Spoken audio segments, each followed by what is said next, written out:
Rima, wonderful words for us to consider. We move now to another industry perspective. This time it's IonQ, and it's my great pleasure to introduce Niccolo de Masi, who is chairman and CEO of IonQ, who is one of the pioneers in quantum computing, networking, and now sensing also. So all three where they have great input and work. Under his leadership, IonQ has emerged as a front runner in developing commercial quantum hardware that's transforming industries across sectors, from finance to pharmaceuticals to cybersecurity. And with a background in both technology and business, Niccolo brings a unique perspective on how quantum computing is not just a scientific breakthrough, but also a powerful tool for creating new business opportunities and solving complex real-world problems. His leadership at IonQ is shaping the future of quantum computing. It's driving integration into the marketplace, and it's unlocking value for industries worldwide. Niccolo also received his BA and his Master's of Science degrees in physics from Cambridge University, where he specialized in quantum mechanics and next-generation electron beam lithography. While known for his business acumen and leadership, we're doubly pleased to see his heritage in quantum mechanics, providing a strong foundation for his business success. Please join me in welcoming Niccolo de Masi.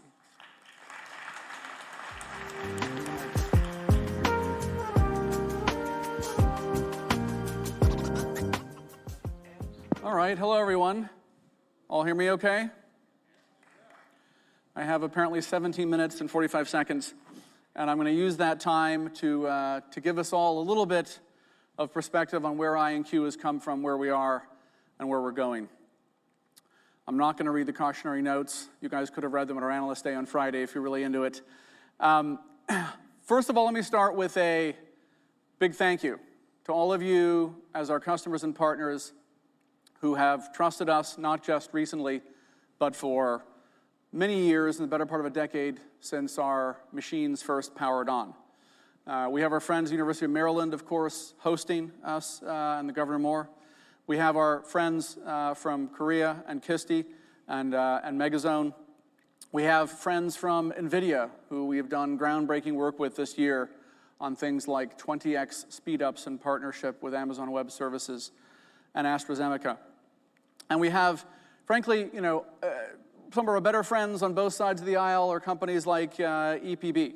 Electric Power Board of Tennessee has done remarkable groundbreaking work with IonQ this year on both quantum networking and quantum computing. And their base at the University of Tennessee in Chattanooga has been a remarkable springboard for moving forward, not just their state, but also, frankly, the national quantum scene. I'm going to move forward and talk a bit about where IonQ has spent the last few months. Many of you know that in some ways I have been at least the godfather of our sector in the public markets. It was my SPAC that took IonQ public in 2020, and I recently took over in the last 9 months as chairman and CEO of a business I deeply care about that I have followed for 27 years, if you will, ever since many of us can probably remember Dr. Chris Monroe's seminal work in the mid-90s. An inspiration for all of us, and Dr. Monroe has been in many ways the godfather of our entire sector in the public markets. Now, the last 10 years has been a whirlwind for IonQ. Our machines powered on in 2017. Our machines made it to the public cloud in 2020. We were very proud of the fact that we were on all three public clouds by the time our IPO closed. The last few years we have spent advancing our early lead in commercialization and our technical roadmap.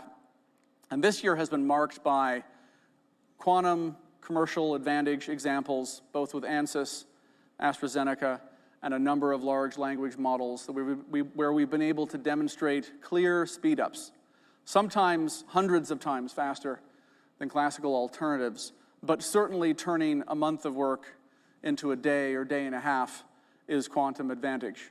And that was on last year's IonQ Forte system, if you will, that we proved out in the lab last year and we're shipping this year. In a few minutes, I'm going to talk to you about our new system that we unveiled in the lab last week and will, of course, be shipping next year. Now, as I look at what we've been up to this year, all of you have seen us make big strides. And we've made big strides not just in computing, but also big strides in networking and big strides in sensing just this morning. We've been building out a broad portfolio of quantum solutions so that we can provide our customers with a one-stop shop. Our ambition absolutely is to be the prevailing technical roadmap in every single one of our product families, the prevailing commercialization partner, and at the end of the day, we are in this to be the 800-pound gorilla of the business of quantum, which many of you hear me talk about. We've done this by combining forces. Just this morning, we announced that we closed our acquisition of Oxford Ionics, and you've seen us make other moves with partners like LightSync to ensure that our scalability is not just in the 2020s, but into the 2030s. And no matter how far quantum computing is going to push itself, we will always be at the forefront. We picked a great path, we doubled down on that path, and we are unlocking all of the engineering challenges we need to continue to prevail. Raised $1.4 billion this year, rang the bell on Friday, and on Friday, the NYSE, on our Analyst Day, we also announced that our new machine, our AQ64 100-qubit machine, is something like a 36 quadrillion times bigger compute space than we believe our competitors' machines can offer. So we consider ourselves the leader in quantum computing and the leader in quantum networking, and everything we do reinforces this moat. When you look at our quantum computing systems, well, we've been selling them for a while, right? We've been selling systems for 5 generations, if you go back to 2017 when we powered on, and we've already mapped out the next 5 generations, henceforth. And we'll be shipping systems pretty much every other year as we prove things out in the lab. We move them rapidly through engineering validation and into manufacturing. We've also built out our cloud stack, our software stack, and we're super focused on real-world commercial applications and real-world commercial advantage. So I thank all of our partners who have been there with us, not just at the IPO, but also are with us here today. When I roll forward and look at where IonQ is going, we're going to keep building systems that are low space, low power, low cost. All right, quite remarkably, we announced on Friday, as validated by A.T. Kearney, a global supply chain firm par excellence when it comes to things like should cost and cost of goods sold, we validated a bill of materials for our 2 million qubit fully fault-tolerant system in 2030 with 80,000 logical qubits that is under $30 million in 2025 dollars. That is an amazing achievement, and we are deeply proud of what IonQ plus Oxford Ionics plus LightSync offers our customers on a scalability perspective. So you're going to get the most logical qubits by a mile. You're going to get the cheapest logical qubits. And that is what it takes in our mind to make quantum computing a mass market reality. Computing revolutions are always about unit economics, miniaturization, and of course, increasing power. And what you get with the IonQ ecosystem is exactly that. Most qubits, lowest power, lowest space. I talked a bit about our AQ64 system. We'll be shipping this.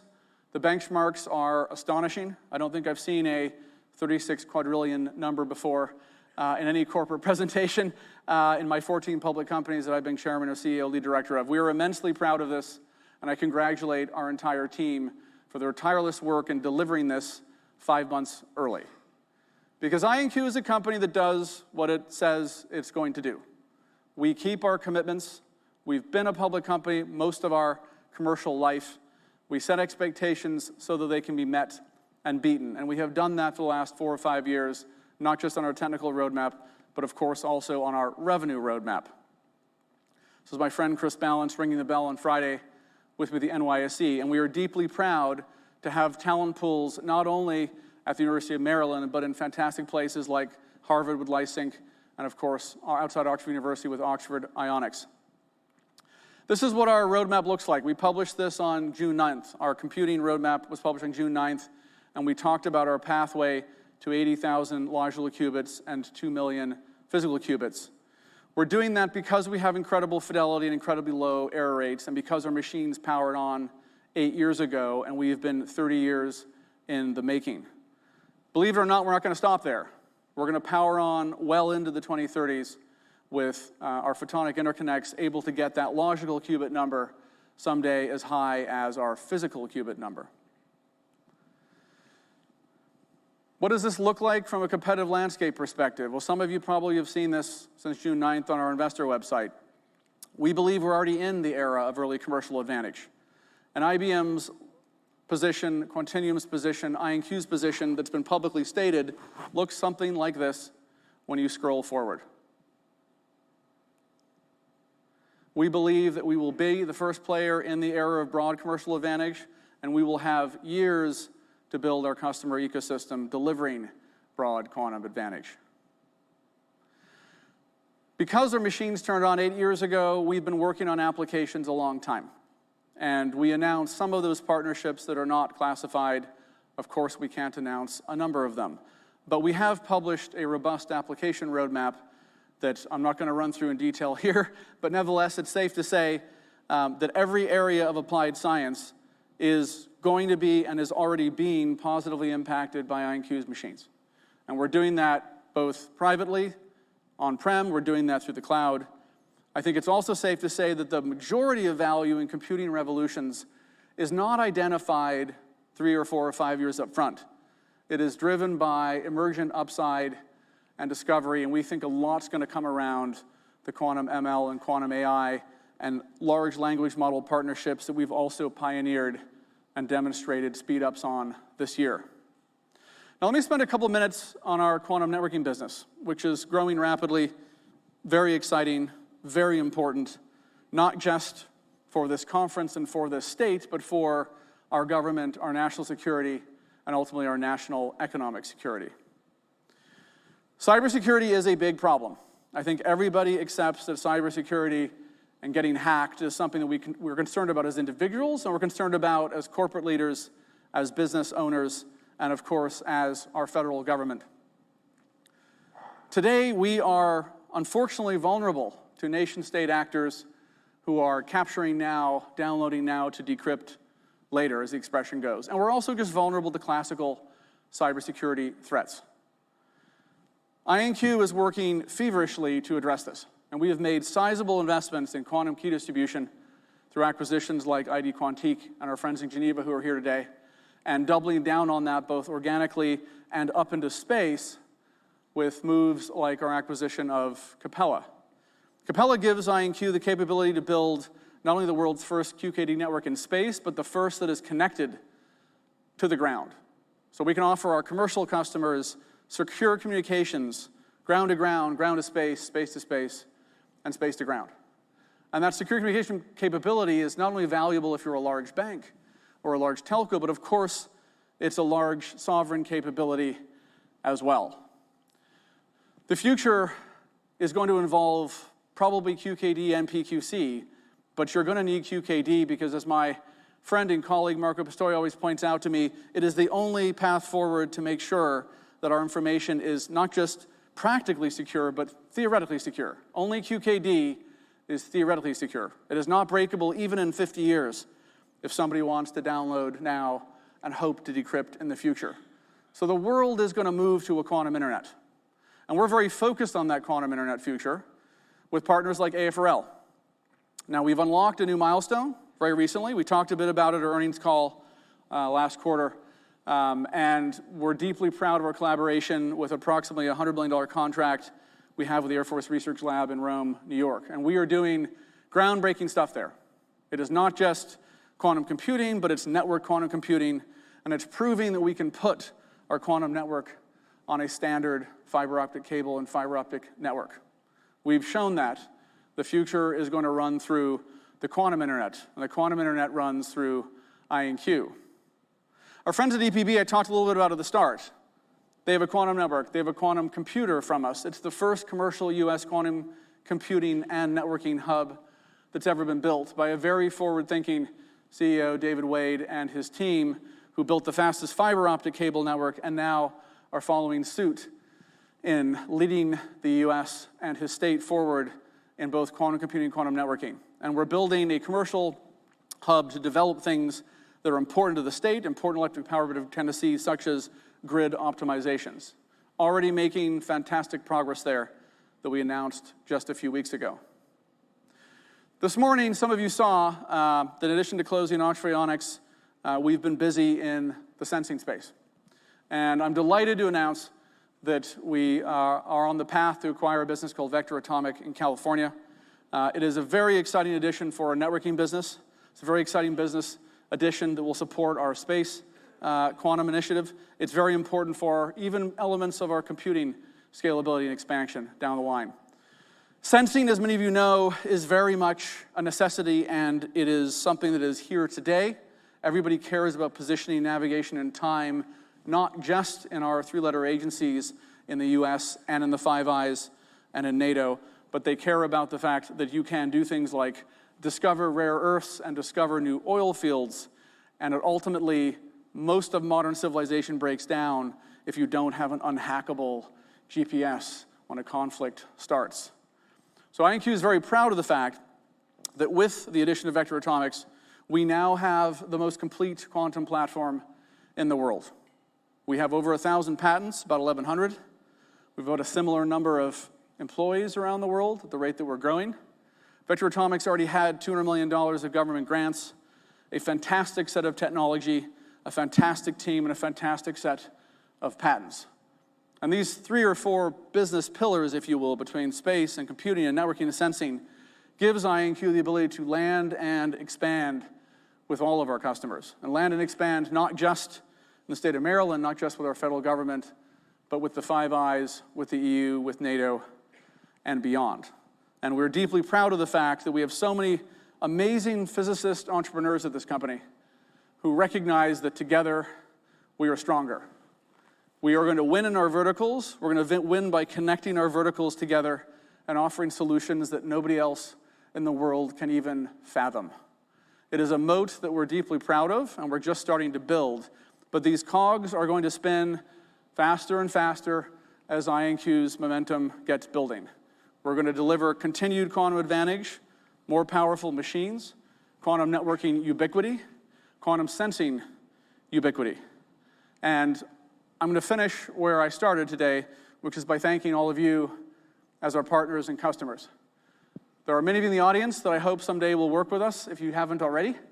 Many of you that I hope might even work at IonQ.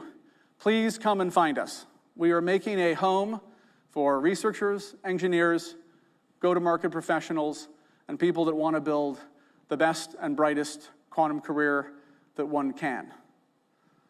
Thanks so much for your time. Have a great rest of your conference. I will see you outside.